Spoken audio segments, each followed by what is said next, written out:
యేసుని ప్రేమ ఛానల్కి స్వాగతం. దయచేసి ఈ ఛానల్ని లైక్ చేయండి, షేర్ చేయండి, సబ్స్క్రైబ్ చేయండి. ఇప్పుడు 7వ కీర్తన వైపు మీ దృష్టి మరల్చండి. బెన్యామీను వంశస్థుడైన కూషు చెప్పిన మాటల విషయమై దావీదు యెహోవాను గూర్చి పాడినది. వీణనాద సహిత సంగీతం. దుష్టులకు విరోధముగా న్యాయము తీర్చవలసిందని దావీదు దేవునికి మొర్రపెట్టుకుంటున్నాడు. దావీదును గురించి కూషు ఏమి చెప్పాడు? ఏం చెప్పాడో మనకు తెలియదు గాని అబద్ధమే చెప్పాడు. అతడు సౌలుకు దావీదును గురించి అబద్ధాలు చెప్పాడు. రాజుగారి దర్బారులో అబద్ధాలాడే ఉద్యోగం అతనిది. నీకు కూషులాంటి వారు తటస్థపడితే దావీదులాగా ప్రార్థించటమే పరిష్కారం. 1-2 వచనాలు. యెహోవా నా దేవా, నేను నీ శరణుజొచ్చి ఉన్నాను. నన్ను తరిమేవారి చేతిలో నుండి నన్ను తప్పించు. నన్ను తప్పించేవాడెవడూ లేకపోగా వారు సింహము వలె ముక్కలుగా చీల్చివేయకుండా నన్ను తప్పించు. దావీదు దాపరికం లేకుండా మాట్లాడుతున్నాడు. శత్రువు మాటలు నమ్మదగినవి కావు. దేవా, ఈ శత్రువుల సంగతి నీవే చూచుకో అంటున్నాడు దావీదు. శత్రువును శిక్షించవలసిందిగా దేవుణ్ణి అడుగుతున్నాడు. యెహోవా నా దేవా, నేను ఈ కార్యము చేసిన ఎడల, నా చేత పాపము జరిగిన ఎడల, నాతో సమాధానముగా ఉండిన వానికి నేను కీడు చేసిన ఎడల, శత్రువు నన్ను తరిమి పట్టుకొననియ్యి, నా ప్రాణాన్ని నేలకు అణగదొక్కనియ్యి, నా అతిశయాస్పదమును మంటిపాలు చేయనియ్యి. నిర్నిమిత్తముగా నన్ను బాధించిన వారిని నేను సంరక్షించాను గదా. సెలా. చూడు, ఆగు, విను. దేవా, నీవే నాకు తీర్పరివి. 6వ వచనం. యెహోవా కోపము తెచ్చుకొని లే, నా విరోధుల ఆగ్రహాన్ని అణచటానికి లే, నన్ను ఆదుకొనటానికై మేలుకో. న్యాయవిధిని నీవే నియమించి ఉన్నావు గదా. దేవుని తీర్పు ఎల్లప్పుడూ న్యాయసమ్మతమే. 1 కొరింథీ 4వ అధ్యాయం 3-5వ వచనం వరకు అపోస్తలుడైన పౌలు అన్నాడు, మీ చేతనైనా ఏ మనుష్యుని చేతనైనా నేను విమర్శింపబడడం నాకు మిక్కిలి అల్పమైన సంగతి. నన్ను నేనే విమర్శించుకొనను. నా యందు నాకు ఏ దోషము కానరాదు. అయినను ఇందువలన నీతిమంతుడనుగా ఎంచబడను. నన్ను విమర్శించేవాడు ప్రభువే. కాబట్టి సమయము రాకమునుపు, అనగా ప్రభువు వచ్చే వరకు దేనిని గూర్చి తీర్పు తీర్చకండి. ఆయన అంధకారమందలి రహస్యములను వెలుగులోనికి తెచ్చి హృదయములలోని ఆలోచనలను బయలుపరిచేటప్పుడు ప్రతివానికి తగిన మెప్పు దేవుని వలన కలుగుతుంది. దేవుడే మన తీర్పరి. దేవుడు చూచినట్లే నిన్ను నీవు చూచుకోగలగాలి. అలాగే ఇతరులను కూడా చూడడం అభ్యసించాలి. తీర్పు చెప్పే పని దేవునిది. అది ఆయనకే అప్పగించటం శ్రేయస్కరం. దావీదు తన యథార్థతను కోల్పోలేదు, కొనసాగించాడు. తనను కాపాడేవాడు దేవుడే అని త్రికరణ శుద్ధిగా నమ్మాడు. 7వ వచనం. జనములు సమాజముగా కూడి నిన్ను చుట్టుకొన్నప్పుడు వారికి పైగా పరమందు ఆసీనుడవు కా. యెహోవా జనములకు తీర్పు తీర్చేవాడు. యెహోవా నా నీతిని బట్టి, యథార్థతను బట్టి నా విషయములో నాకు న్యాయం తీర్చు. హృదయమును అంతరింద్రియములను పరిశీలించే నీతిగల దేవా, దుష్టుల చెడుతనం మాన్పు.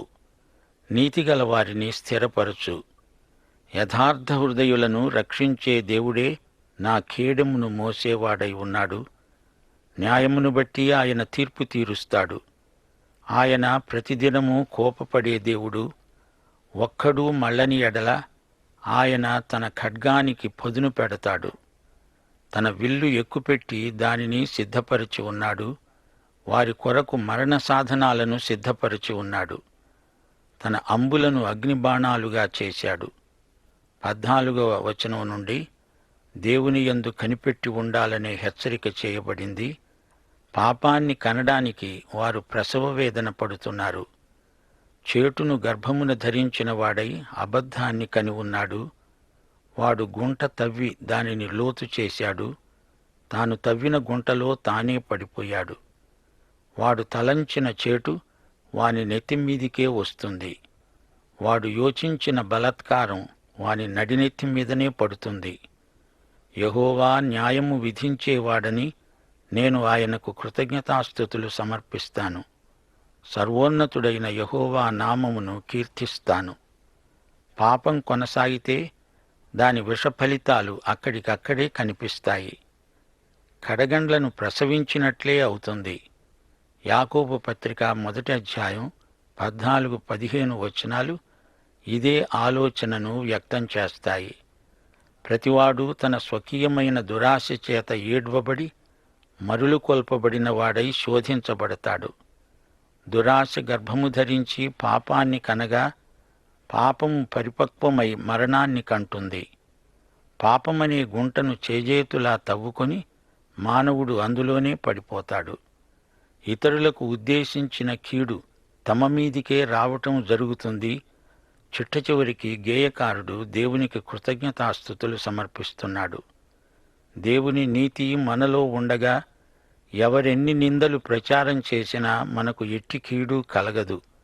దేవుణ్ణి మనం సర్వకాల సర్వావస్థల్లో మహిమపరుస్తూనే ఉండాలి. ప్రియశ్రోతలు, ఈ గీతానికి దావీదు పెట్టిన రాగం షిగ్గాయోన్ అనగా ఆక్రందన, కేక. ఈ కీర్తనలో 2వ వచనంలో సింహం పేర్కొనబడింది. ఈ సింహం పాపపురుషుడు, అపవాది.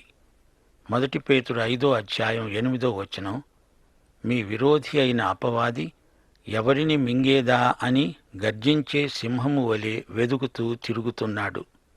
ప్రియ సోదరీ సోదరులారా, పాపమనే దుష్టశక్తిని మన దేవుడు పూర్తిగా చిన్నాభిన్నం చేయబోతున్నాడు. పాపరహితమైన నవసమాజాన్ని, నీతి నివసించే రాజ్యాన్ని ఆయన స్థాపించబోతున్నాడు. ఇప్పుడు మనం 8వ కీర్తనలోకి వచ్చాము. ఇది మెస్సియా కీర్తన.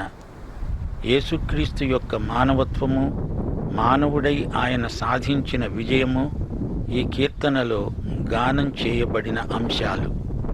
3 సార్లు ఈ కీర్తన కొత్త నిబంధనలో పేర్కొనబడింది.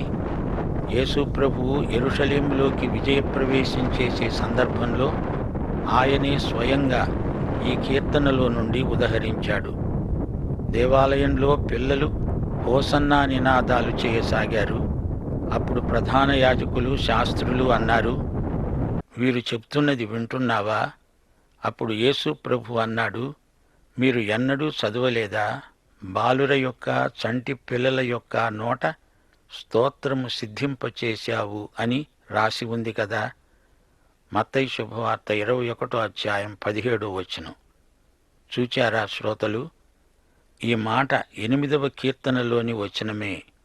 ప్రధాన యాజకులు, శాస్త్రులు లేఖనాలను జాగ్రత్తగా చదివినట్లు కనపడదు. 1 కొరింథీ 15వ అధ్యాయం 27వ వచనంలో కూడా అపొస్తలుడైన పౌలు 8వ కీర్తనలో నుండి ఉదహరించాడు. దేవుడు సమస్తమును క్రీస్తు పాదముల కింద లోబరచి ఉంచాడు. ఇది ఇంకా నెరవేరవలసి ఉంది. హెబ్రీ పత్రిక 2వ అధ్యాయం 5-8వ వచనం వరకు ఈ సత్యం వివరించబడింది. ప్రస్తుతమందు మనము సమస్తమును ఆయనకు లోబరచబడడం ఇంకా చూడలేదు, అనగా చూడబోతాము అని భావం.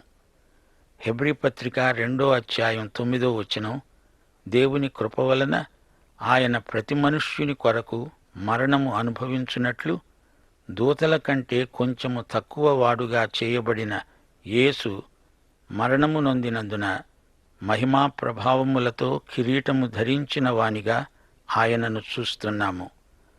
8వ కీర్తన యేసు ప్రభువును గురించిన మెస్సియా గీతం, ప్రవచన గీతం. 1వ వచనం, యెహోవా మా ప్రభు, ఆకాశములలో నీ మహిమను కనపరిచేవాడా, భూమియందంతటా నీ నామము ఎంత ప్రభావము గలది. శత్రువులను పగ తీర్చుకునే వారిని మాన్పివేయడానికి నీ విరోధులను బట్టి బాలుర యొక్క, చంటి పిల్లల యొక్క స్తుతుల మూలమున నీవు ఒక దుర్గమును స్థాపించి ఉన్నావు. యేసు ప్రభువు రాకడను ఉద్దేశించి పలుకబడిన ప్రవచనమిది. శ్రోతలు, ఈ కీర్తన ప్రధాన గాయకునికి రాయబడింది. గిత్తీతు రాగం. 81 కీర్తన కూడా గిత్తీతు రాగమే. అలాగే 84 కీర్తన కూడా గిత్తీతు రాగమే. గిత్తీతు అంటే వీణానాదం. గాతు ప్రాంతీయులకు ఈ రాగం చిరపరిచితం. మీకు జ్ఞాపకముందా? దావీదు సౌలు వద్ద నుండి పారిపోయి గాతులో తలదాచుకోవలసి వచ్చింది. గాతులో ఉండగా అతడు గిత్తీతు వీణావాదనం నేర్చుకున్నాడు. 2 కీర్తనలో మానవుడు దేవునికి తిరుగుబాటు చేశాడు. 8 కీర్తనలో అతడు విజేత. ఈ ప్రవచనం నెరవేరినప్పుడు ఆయన నామ ప్రభావము ఎంత గంభీరమో మనం చూడబోతాము. గిత్తీతు అనే మాట హీబ్రూ భాషలో ద్రాక్షగానుగా అనే అర్థమిస్తుంది. ఇది కూడా ప్రవచనమే. యెషయా గ్రంథం 63 అధ్యాయం 3 వచనం, ఒంటరినై ద్రాక్షగానుగను తొక్కాను, జనములలో ఎవడూ నాతో కూడా ఉండలేదు, కోపగించుకొని వారిని తొక్కాను, రౌద్రము చేత వారిని అణగద్రొక్కాను, వారి రక్తము నా వస్త్రము మీద చిందింది, నా బట్టలన్నీ డాగులే. ఆ రక్తం శత్రువులది, ఆయనది కాదు. అనగా యేసు రక్తమును ఎరగని వారికి ఇది భయంకరమైన దృశ్యం. శిలువ శత్రువులు హతమైపోయిన సన్నివేశమిది. ఇది తీర్పును సూచించే వచనం. ఇప్పుడు యేసు రక్తాన్ని నీవు స్వీకరించాలి. సమస్య ఇదే, యేసు రక్తమా నీ రక్తమా?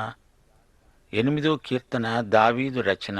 కొందరంటారు, బత్షెబా తనకు కన్న పిల్లవాడు చంటివాడు చనిపోయినప్పుడు దావీదు ఈ కీర్తన రాసి ఉండవచ్చు, లేదా గాతువాడైన గొల్యాతును సంహరించినప్పుడు రాసి ఉండవచ్చు. ఏది ఏమైనా ఇది గొప్ప కీర్తన. ఈ కీర్తనకు నక్షత్రాలు చంటి పిల్లలు అనే శీర్షిక బాగుంటుంది అనిపిస్తుంది. దీనికి జంట కీర్తన మరొకటి ఉంది, అది 19 కీర్తన. ఈ 2 ప్రకృతి శోభను వర్ణిస్తాయి. 8 కీర్తనలో సూర్యుడు లేడు, నక్షత్రాలున్నాయి, చంద్రుడున్నాడు. చూడండి, వినండి. నీ చేతి పని అయిన ఆకాశమును, నీవు కలుగజేసిన చంద్ర నక్షత్రములను నేను చూడగా, నీవు మనుష్యుణ్ణి జ్ఞాపకం చేసుకోవడానికి అతడు ఏపాటివాడు? నీవు నరపుత్రుణ్ణి దర్శించడానికి అతడు ఏపాటివాడు? దేవుని కంటే అతణ్ణి కొంచెము తక్కువ వాణ్ణి చేశావు. మహిమా ప్రభావాలతో అతనికి కిరీటము ధరింపచేసి ఉన్నావు. నీ చేతి పనుల మీద వానికి అధికారమిచ్చావు. గొర్రెలన్నిటినీ, ఎడ్లనన్నిటినీ, అడవి మృగములను, ఆకాశ పక్షులను, సముద్ర మత్స్యములను, సముద్ర మార్గములలో సంచరించే వాటినన్నిటినీ అతని పాదాల క్రింద నీవు ఉంచావు. యెహోవా మా ప్రభు, భూమియందంతటా నీ నామము ఎంత ప్రభావము గలది.